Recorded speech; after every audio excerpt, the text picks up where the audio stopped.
अस्सलामुअलैकुम and good morning students. दार Arkham school मिंगौरा campus.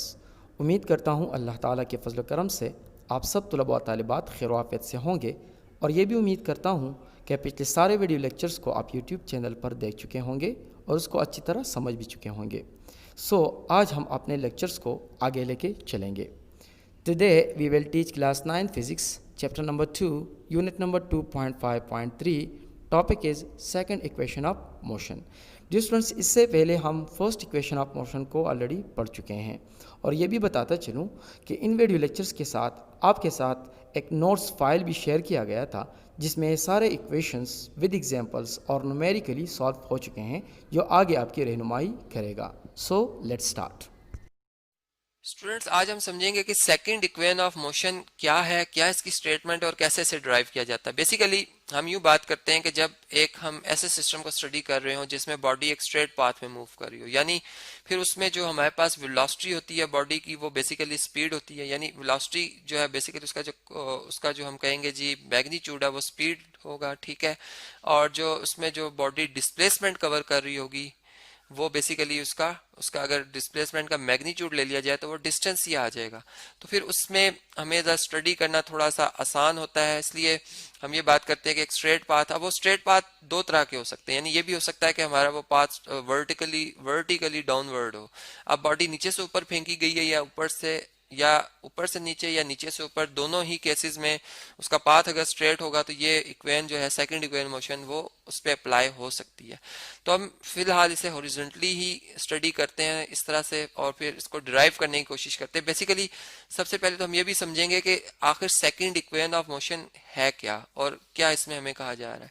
इस तरह से कहा जा रहा है कि अगर बॉडी स्ट्रेट पाथ में मूव कर रही हो और उसकी कुछ इनिशियल वेलोसिटी होगी, जाहिर बात है, और कुछ टाइम के बाद गुजरने के बाद टी टाइम गुजरने के बाद इसकी कोई फाइनल वेलोसिटी होगी, यानी इसमें एक एक्सलेरेशन जो है वो प्रोड्यूस होगा। तो इस छोटे से टाइम पीरियड में जो इस बॉडी ने डिस्टेंस कवर किया होगा, यानी जो कि डिस्प्लेसमेंट होगा, मैं उसकी मैग्नीट्यूड फॉर्म ले रहा हूँ, डिस्टेंस वो किसके इक्वल होगा, वो बेसिकली वो इक्वल टू होगा इसकी इनिशियल वेलोसिटी और इसका जो टाइम है जो कि इस एक्सलेरेशन को प्रोड्यूस कराने में सर्फ हुआ है, उसके प्रोडक्ट के plus half of the acceleration और इसके जो टाइम है उसी के स्क्वायर के प्रोडक्ट के साथ, यानी टाइम का स्क्वायर लिया जाएगा, इसका प्रोडक्ट लिया जाएगा एक्सलेरेशन के साथ और उसका हाफ किया जाएगा। अब ये तो है मैथमेटिकल फॉर्म इस इक्वेशन की। अब हम इसे ड्राइव कैसे करें, यानी इसको हम कैसे समझ सकते हैं, तो इसके लिए हम ग्राफ की मदद से इस मोशन को स्टडी करते हैं कि जब हम एक बॉडी जो कि मोशन में हो, इसके स्पीड और इसके टाइम का जब हम ग्राफ बनाते हैं, यानी यहाँ पे अगर आप देखें तो स्पीड में इसलिए कह रहा हूँ कि चूंकि हम मैग्नीट्यूड की बात कर रहे हैं वेलोसिटी के, तो यहाँ पर जो स्पीड है हमारी वो इसलिए हम लिख रहे हैं। और दूसरी बात यह कि स्पीड को हमने लॉन्ग वाई एक्सिस इसलिए रखा है कि बेसिकली टाइम जो है वो एक इंडिपेंडेंट वेरिएबल है, और इंडिपेंडेंट वेरिएबल नॉर्मली जो है वो हम एक्स एक्सिस पे रखते हैं, जबकि फिर डिपेंडेंट वेरिएबल जो है वो हमारा वाई एक्सिस पे आ जाता है। तो ये तो आप यहाँ से पहचान जाएंगे। और दूसरी बात कि ग्राफ बनाने के लिए जो बेसिक रूल है वो आप जानते हैं, कार्टेशियन एक प्लेन बनाना होता है, हमें एक रेक्टेंगुलर कोऑर्डिनेट जो है वो प्लेन बनाना होता है, जिसमें कि फिर ये दोनों म्यूचुअली परपेंडिकुलर लाइंस जो होती हैं, एक्स एक्सिस यानी हॉरिजॉन्टल लाइन एक्स एक्सिस और वर्टिकल लाइन वाई एक्सिस, ये हम ड्रॉ करते हैं। फिर स्केल भी यहीं पर हमने बना दिया, वो आप देख सकते हैं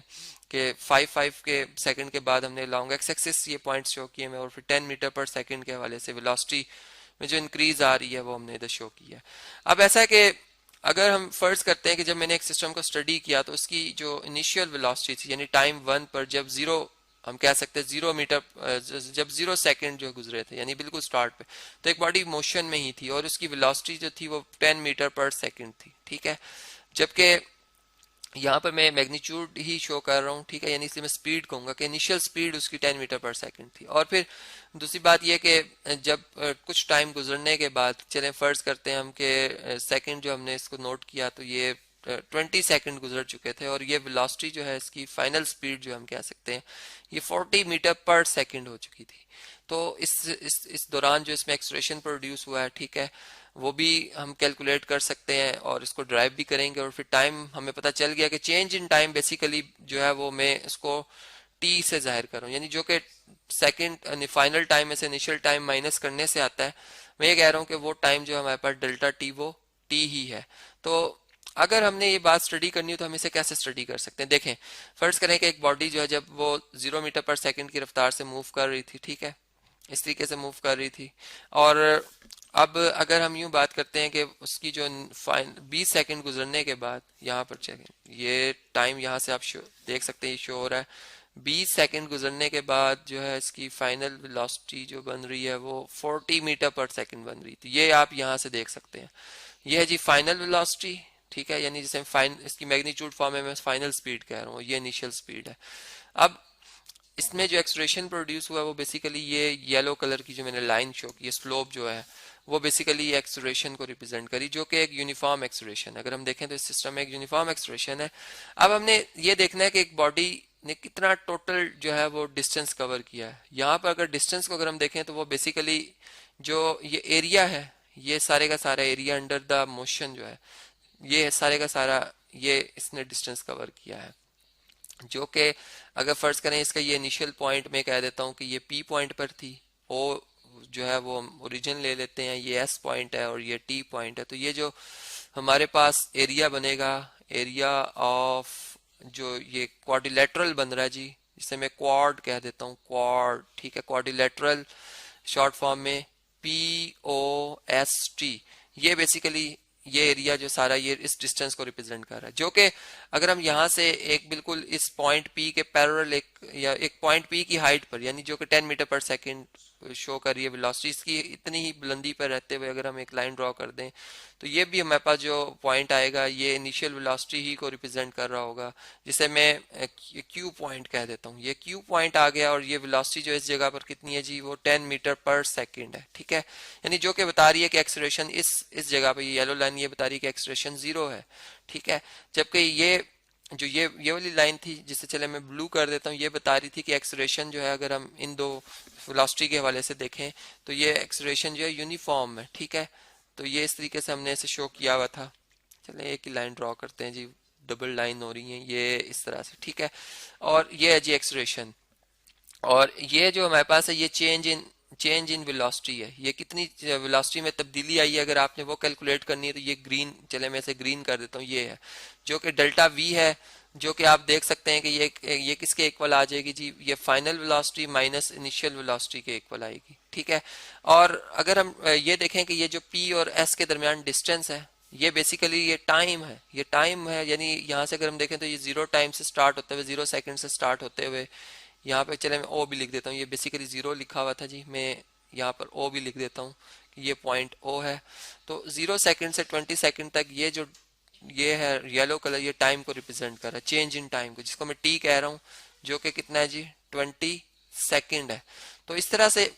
अगर हम देखें तो अब ये जो हमने क्वाड्रिलेटरल है इसको दो हिस्सों में डिवाइड कर दिया, एक इसमें ट्राइंगल बन रही है, ठीक है, यानी हम ये कह सकते हैं कि एरिया ऑफ ट्राइंगल, कौन सी जी ट्राइंगल, पी क्यू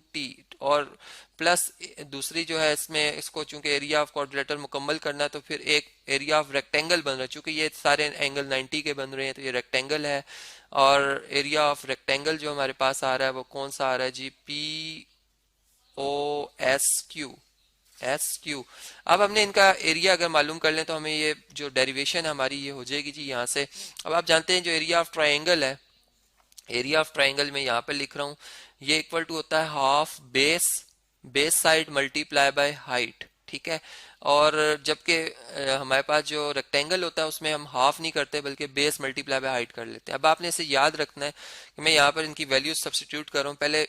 ट्राइंगल का एरिया हम निकालेंगे जी, यहाँ पे मैं ट्राइंगल छोटी सी बना देता हूँ ताकि आपको याद रहे, हाफ। अब बेस क्या है जी, इसमें बेस अगर मैं ये टी रख रहा हूँ, ठीक है, जो कि टाइम था, और इसमें हाइट जो है वो ये है डेल्टा वी, जो कि V F minus V I है, तो ये हमारे पास आ जाएगा टी मल्टीप्लाई बाय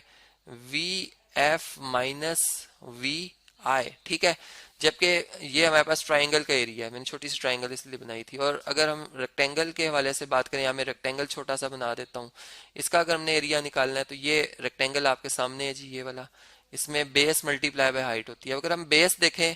तो इसमें बेस कितनी है जी, इसमें बेस है टी, जो कि यहाँ पर आप देख सकते हैं, और इसमें जो वी आई है बेसिकली ये इसकी इतनी हाइट को रिप्रेजेंट कर रहा है वी आई, तो यहाँ पर V I multiply by T आ जाएगा। तो ये हम लिख देते हैं जी V I multiply by T. अब इन दो वैल्यूज को अगर हम यहाँ पे सब्स्टिट्यूट करते हैं तो एस इज इक्वल टू, यानी इन दोनों को मैं यहाँ से कॉपी कर लेता हूँ जी, यहाँ से हम कॉपी करते हैं इसे और यहाँ पर हम इसे पेस्ट करते हैं। ये आप देख सकते हैं अब S इज इक्वल टू इन दोनों का एरिया का सम था, यानी हाफ हाफ, ठीक है, और VF, बल्कि हम ऐसा करते हैं हाफ, ठीक है, T अपनी जगह पर, VF जो है basically first equation of motion के मुताबिक VI प्लस AT होती है, ठीक है। हम इसको यहाँ पे दर्ज कर लेते हैं कि VI प्लस AT, जबकि माइनस VI, ठीक है, ये अपनी जगह पर है, और प्लस और VIT। अब आप देखेंगे यहाँ पर S इज इक्वल टू आ जाएगा VI से कैंसिल हो जाएगा, हाफ AT स्क्वायर, ठीक है, और प्लस VI। तो ये थी जी सेकेंड इक्वेशन ऑफ मोशन। अच्छा तो स्टूडेंट्स अब आते हैं असाइनमेंट की तरफ कि आपको करना क्या है। इस वीडियो लेक्चर में हमने सेकंड इक्वेशन ऑफ मोशन के बारे में पढ़ा। तो आपको करना यह है कि आपने सेकंड इक्वेशन ऑफ मोशन की डिफिनीशन को या उसका जो स्टेटमेंट है या उसका जो डिफिनीशन है आपने उसको अपने अल्फाज में लिखना है, फिर उसको मेरे साथ शेयर भी करना है ताकि पता चले कि आप इस इक्वेशन को, सेकंड इक्वेशन ऑफ मोशन को कितना अंडरस्टूड कर चुके हैं, ताकि जहाँ पे हमें लगे कि आपको कोई दिक्कत पेश आ रही है ताकि हम उसको क्लियर कर सकें। So thank you very much. उम्मीद है कि ये वीडियो लेक्चर आपको पसंद आया होगा और आप इसको अच्छी तरह समझ भी लेंगे। So thank you very much. Wish you best of luck.